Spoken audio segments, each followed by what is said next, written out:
আপনার জীবনটা বহুত সুন্দর চলে। আপনার কাজের ক্ষেত্রে আপনি কোনো কাজ করা, বালা কাজ করা বা আপনি সবার লগে বালা ব্যবহার করা সব কিছু ঠিকঠাক, কিন্তু হঠাৎ করে আপনার জীবনে এমন একটা অশান্তি আইছে যে আপনার কিচ্ছু বালা লাগে না। আপনার কোনো বালা মানুষের কোনো বালা মাথও বালা লাগে না, কোনো কিচ্ছু বালা লাগে না।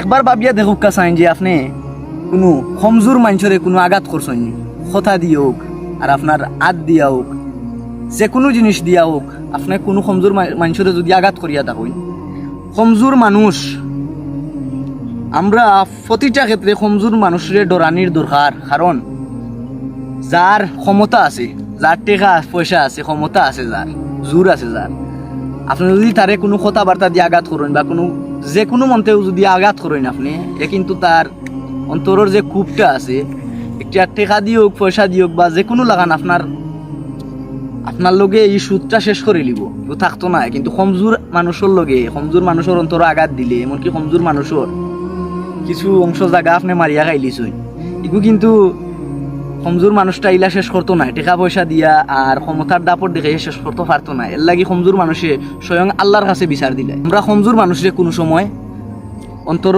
কষ্ট দিতাম না, এরারে সব সময় ভালোবাসতাম, শ্রদ্ধার চোখে দেখতাম। ভালো থাকবা, হল সুস্থ থাকবা।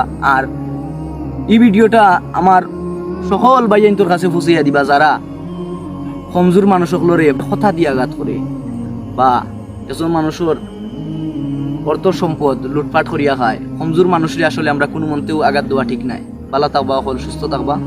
আসসালামু আলাইকুম।